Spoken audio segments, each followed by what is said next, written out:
आ, आप सभी को गुड मॉर्निंग। जैसा कि आज हमारे इस इंटर कॉलेज में पॉलिटेक्निक कॉलेज रामनगर से हमारे बीच वहाँ के प्राचार्य पहुँचे हुए हैं और वो अपनी टीम के साथ यहाँ आए हुए हैं। और आज वो हमारे स्कूल के क्लास 10th और 12th के बच्चों को, अगर वो आगे अपना करियर किस तरह से वो अपना करियर चूज़ करना चाहते हैं, और उस संबंध में वो हमारे विद्यालय बच्चों को करियर काउंसलिंग के बारे में जानकारी देंगे।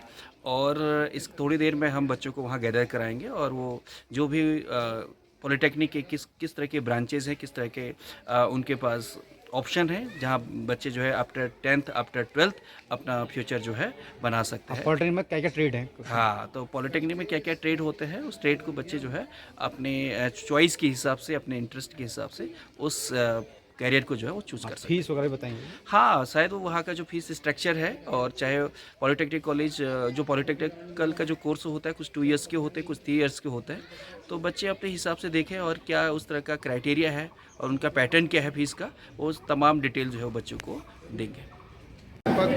UITP पॉलिटेक्निक कॉलेज है हमारा रामनगर में, वहाँ पर प्रधानाचार्य के पद पर हूँ। और आज हम बच्चों की करियर काउंसलिंग के लिए आपका JIC बसीडी में आए हुए हैं। तो और सभी टीचरों का धन्यवाद जिन्होंने हमें अनुमति प्रदान की काउंसलिंग। तकनीकी शिक्षा में डिप्लोमा प्रदान करते हैं। हमारा 3 वर्ष का होता है डिप्लोमा। जैसे 10th पास बच्चे इस डिप्लोमा को कर सकते हैं। और साइंस के जो स्टूडेंट हैं आपके PCM ग्रुप वाले, यहाँ है कोई बच्चा PCM वाला? गणित PCM वालों के लिए द्वितीय वर्ष का ये 2 साल का कोर्स होता है उनके लिए। और बायोलॉजी, आर्ट साइंस और कॉमर्स सेक्शन के बच्चे जो 12th पास हैं उनके लिए भी 3 साल का है। मतलब ये बेसिस इसका लास्ट में 10वीं की कक्षा पास होनी चाहिए बच्चे की। तो लड़कियों के लिए तो काफ़ी अच्छे कोर्स हैं, सिविल और कंप्यूटर साइंस बेसिकली। क्योंकि मैकेनिकल में थोड़ा हार्डवर्क होता है। इलेक्ट्रिकल भी लड़कियों के लिए बहुत अच्छा है। अब इन ब्रांच के बारे में बता दूं, हमारे यहाँ 4 ब्रांचेज हैं: मैकेनिकल, इलेक्ट्रिकल, कंप्यूटर साइंस और सिविल। सिविल जितना भी कंस्ट्रक्शन आप देख रहे हो दुनिया में, जो ब्रिज बन रहे हैं, बड़े बड़े फ्लाईओवर देखे होंगे आप लोगों ने, तो रोडें बन रही हैं, हाईवे, रेलवे की पटरी बिछ रही है ना, और जितने भी ऊँचे ऊँचे हाई स्क्रैपर्स बिल्डिंग्स हैं, सब नमूने हैं सिविल इंजीनियरिंग के। उसमें तकनीक लगती है कि भाई मकान है तो वो जर्जर होकर ना गिर जाएगा, उसका फाउंडेशन कैसी पड़ेगी। और इवन मकान जो बनते हैं शहरों में और नगर पालिका, नगर निगम के क्षेत्रों में आते हैं, उनके मैपिंग होती है। मैपिंग मैंने नक्शा बनाया जाता है, ब्लूप्रिंट बोलते हैं इसे, नक्शा बनाया जाता है। एक अच्छा सिविल इंजीनियर एक अच्छा डिजाइनर भी बन सकता है। उसके माध्यम से वो एक मकान में ही कम से कम 15,000 रुपये का चार्ज करता है, कम से कम। जितना बड़ा मकान होगा, जितना बड़ा नक्शा होगा, उस हिसाब से उसके चार्जेस होते हैं।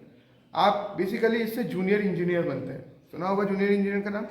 तो ये कोर्स करने का कारण ये है ना, इसमें स्थिरता बहुत है इस कोर्स की। इस कोर्स को करने का एक वैल्यू ये है कि आप गैर सरकारी और सरकारी दोनों तंत्रों में कार्य कर सकते हैं। मैकेनिकल इंजीनियरिंग में जैसे आप देख रहे हो कि जितनी भी गाड़ियाँ बन रही हैं ना, और गाड़ियों के डिज़ाइन बन रहे हैं, गियर बक्सा बन रहा है और बहुत सारी चीज़ें। पावर सेक्टर है, पावर सेक्टर माने जहाँ ऊर्जा का उत्पादन किया जाता है, बिजली उत्पादित की जाती है ना, वहाँ पर मैकेनिकल इंजीनियर काम कर सकता है। और इलेक्ट्रिकल, बिना बिजली के आपका मोबाइल नहीं चलता, टीवी नहीं चलता। ये तो छोटा सा नमूना है। हमारे घरों में गेहूँ पीसने की जो चक्की होती है वो भी बिजली पे निर्भर है। पावर चाहिए ना उसको भी चलने के लिए, आउटर सोर्स, वो बिजली से चलती है। तो सोचो बड़ी बड़ी कंपनियां किससे चलती होंगी? बिजली से ही है ना। तो एक जूनियर इंजीनियर आप वहाँ पर बन सकते हैं किसी भी प्राइवेट सेक्टर में। मैकेनिकल बता दिया, सिविल बता दिया, इलेक्ट्रिकल, कंप्यूटर साइंस इंजीनियर। आज का ज़माना कंप्यूटर के बिना अधूरा है। हमारे पास अगर मोबाइल नहीं होता किसी दिन, तो हम बहुत सारी सूचनाओं को पूरित कर पा रहे हैं अपने अंदर। हम कहीं से भी, किसी दुनिया, देश विदेश, कहीं की भी खबर हमको तुरंत मिल जाती है। लोकल में ही कुछ घटनाक्रम होता था, न्यूज़ आ जाती है ना मोबाइल में। हम न्यूज़ चैनल्स बने हुए हैं, जो चैनल के माध्यम से हम देख लेते हैं। फेसबुक के थ्रू हम बहुत सारी चीज़ें हमें विदेशों की पता लग जाती हैं। इंस्टाग्राम में हम लोगों को देख लेते हैं। अगर आपका कोई मित्र है, वो मान लिया कि अमेरिका चला गया और आपने कहा कि भाई मुझे दिखाओ अमेरिका कैसे, with in 10 minutes WhatsApp call करो, वीडियो होती है ना, वीडियो कॉल, वीडियो कर आपने, उसने पैसे खर्च करके अमेरिका गया, लेकिन आप बिना पैसे खर्च किए, आपने खाली मोबाइल में चार्ज हुआ इंटरनेट, उसके माध्यम से आपने अमेरिका घूम लिया। विजिबिलिटी है ना। तो ऐसे बहुत सारे सेक्टर हैं। इस प्राइवेट में तो नौकरी है, मतलब कि अगर आपने ये कोर्स कर लिया है तो प्राइवेट में तो जॉब लगनी है।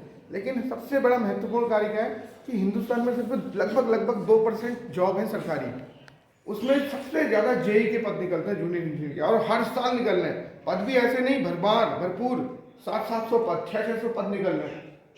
कुछ हैं तंत्र खराब है सिस्टम, जहाँ पर पेपर लीक वाला प्रकरण हो जाता है, तो उस अवस्था में तो आप भी कुछ नहीं कर सकते, हम भी कुछ नहीं कर सकते। कुछ लोग हैं, लेकिन ये कोई फर्जी कोर्स नहीं है। जब ये कोर्स करोगे 3 साल का डिप्लोमा, तब आपको वहाँ पर एलिजिबल हो जाओगे। और लकी अनलकी बोलते हैं ना, मैं बहुत अनलकी हूँ, मैं बहुत लकी हूँ। और मैं कहते हैं ना कि हमारे पास ये नहीं है, पैसा नहीं है, ऐसे बहुत से उदाहरण है हमारे पास। खासकर लड़कियों के लिए सबसे बड़ा उदाहरण से हमारी जो राष्ट्रपति जी हैं, आपको नाम पता होगा उनका, श्रीमती द्रौपदी मुर्मू जी।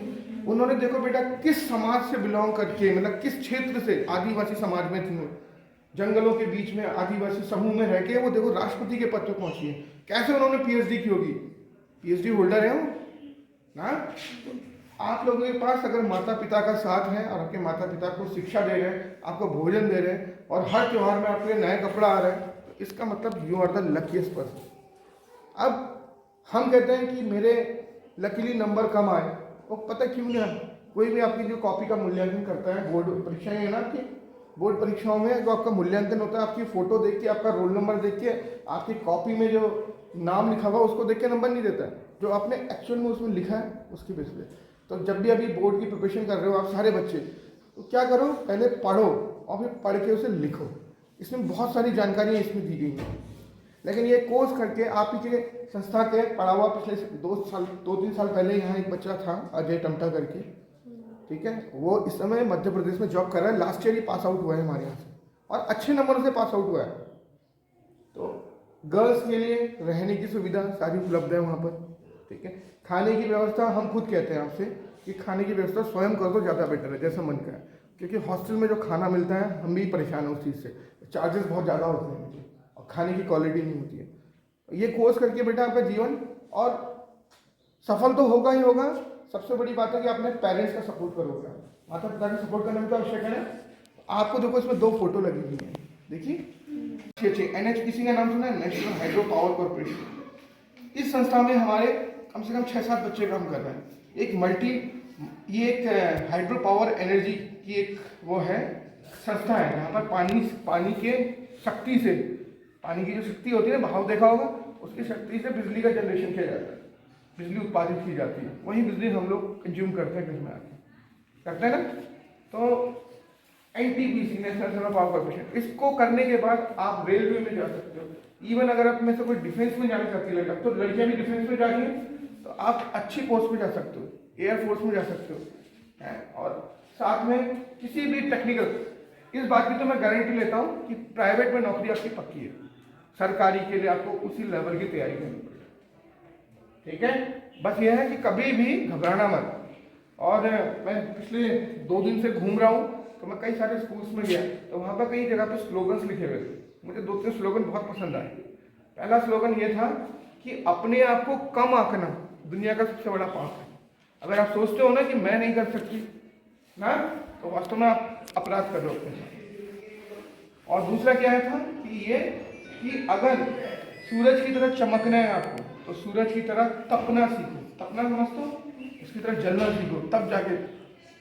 तीसरा ये था, सपने वो नहीं है जो सोए हुए देखते हैं, सपना वो है जो हमें सोने नहीं देता है ना। बात किफायती, इसको गांठ बांध दो, एक संकल्प लो, कुछ भी ले लो संकल्प के लिए। एक छोटी सी पत्थर को उठाओ, अपनी पॉकेट में रखो। जब भी सोचो कि मैं पढ़ाई करती हूँ, मन नहीं कर रहा, तो पत्थर को छू देना। आपका संकल्प आपको याद दिलाएगा और आप पढ़ाई करोगे, ठीक है। तो दिस इज लास्ट चांस है, बस सोच लो। 10th पहली सीढ़ी है, 12th दूसरी सीढ़ी है। तो अभी पढ़ाई शुरू नहीं की है, तो मन लगा के पढ़ाई करो। मैं ऐसे बच्चों को जानता हूँ जो दिन भर कबाड़ बीनते हैं और रात को पढ़ाई करके बोर्ड की परीक्षाओं में 80-85% लेके पास होते हैं। आपके पास छत है, माता पिता का सहयोग है, तो भगवान का सबसे बड़ा धन्यवाद किया करो, भगवान ने हमको इतना कीमती बना रखा है, ठीक है बच्चों। तो इसी राज में अपनी थोड़ी बात खत्म करता हूँ। और SC/ST के बच्चों के लिए ये शिक्षा बिल्कुल मुफ्त है, कोई खर्चा नहीं करना। विकास शुल्क पड़ता है, पहले साल 5,000, दूसरे साल 4,000, तीसरे साल 4,000।